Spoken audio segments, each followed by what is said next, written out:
This lesson is about equations with variables on both sides. Please remember, same three things. Your goal is to have all variables on one side of the equation and numbers on the other side. You're going to use opposite or inverse operations to isolate the variable. For example, if a number is added to the variable, you should subtract that number. If you do something to one side of the equation, you must also do the same thing to the other side. So as you may notice, our model has x's over here and x's over here. The process for writing the equation is the same. It's still going to be 3x plus 4, except on the other side now, we're going to have 2 x's and 5. Now remember, our goal is still to have all the x's on one side.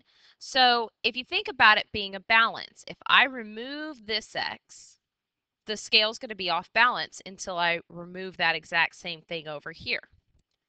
If I remove this x, it's the exact same thing as removing this x over here. So what I've done is I've removed 2 x's from each side. Removing is subtraction. And what I ended up with is these guys being completely gone and just having 5. And then there was only 1 x left on the other side. Now I've got to get this x all by itself, so the singles need to go away.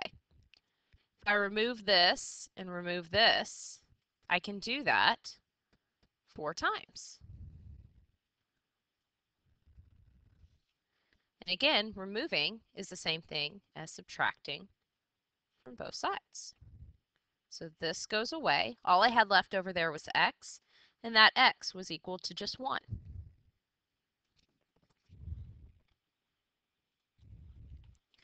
Next one's going to be very similar. The equation is 2x plus 1 equals x plus 2.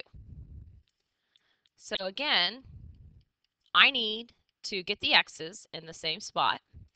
So if I remove an x from this side and I remove an x from this side, I've kept things balanced. But what that's done, oops, crossing out the wrong one.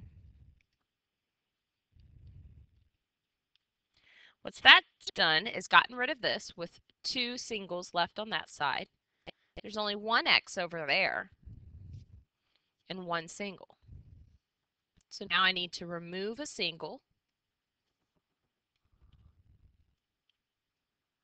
which gives me x is equal to 1.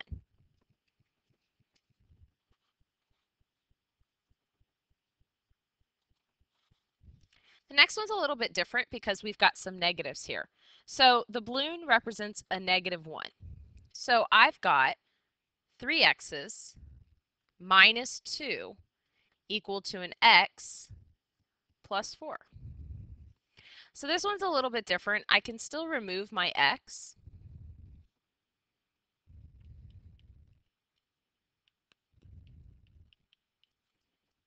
And that's going to give me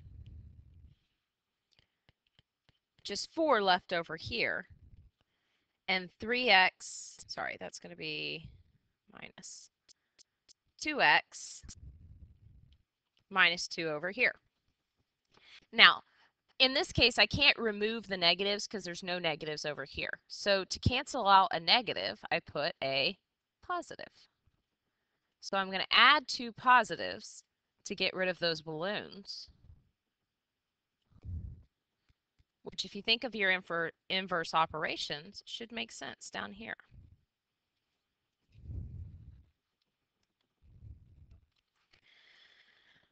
So now this has gone away. I've got 2x equal to 6. Notice I've got 2x, which I need to split into 2 groups, equal to 6, which my next step is also going to be to split those into 2 groups, which means x equals 3.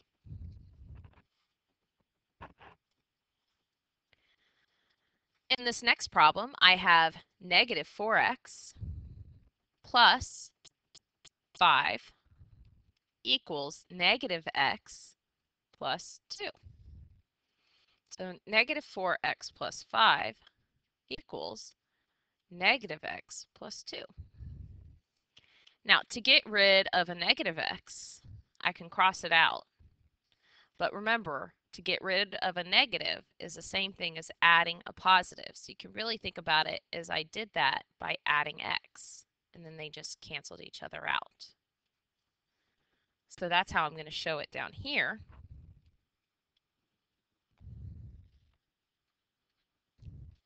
That's going to give me negative 3x plus 5 equal to 2. Now, I still need all my x's alone, which means these need to go away.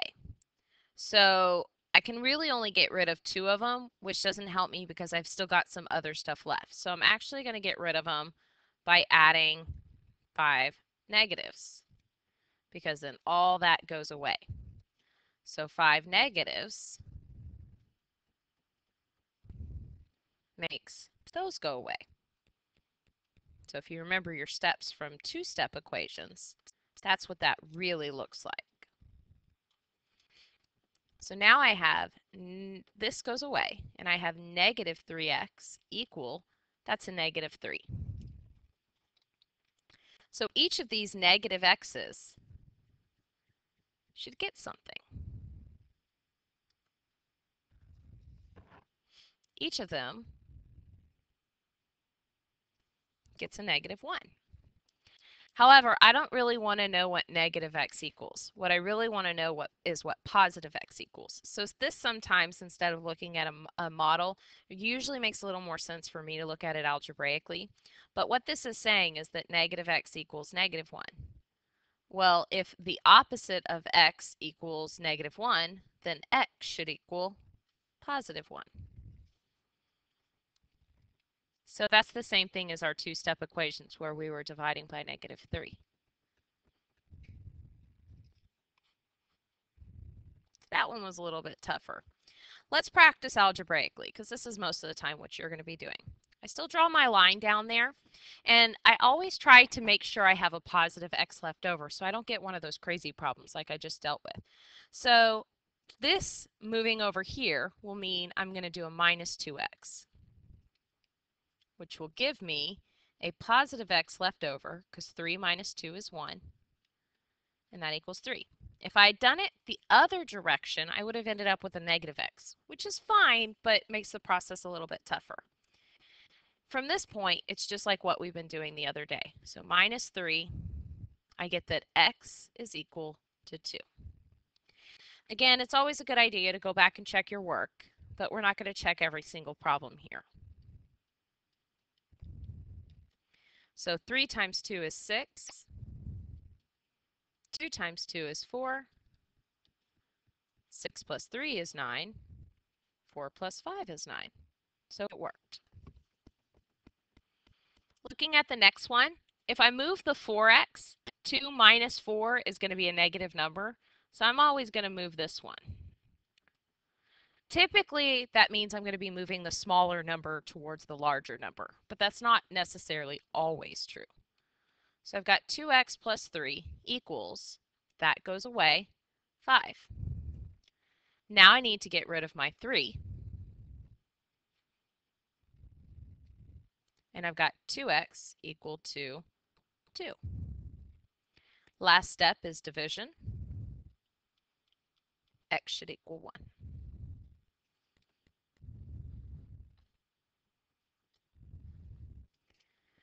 Draw my line down again.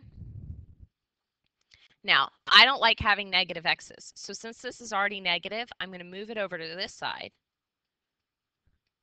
Because when I move it, I'm moving a positive 4x.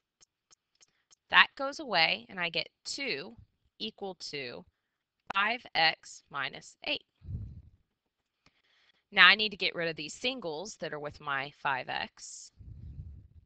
And that gives me 10 equals 5x. Next step is to undo that multiplication with division. And we get 2 equals x. Please remember this is the same thing as x equals 2, and I don't really care how you write it. Okay, so again, this one, if I move the positive x over here, then I've got -4 plus +1, which is still going to give me a negative. So I'm going to choose to do it this way instead, because that's going to leave me with a positive x. Again, you really can do it any way. It doesn't matter. So 4 equals, I've got a -1 and a +4, which gives me a +3. Subtract my 1.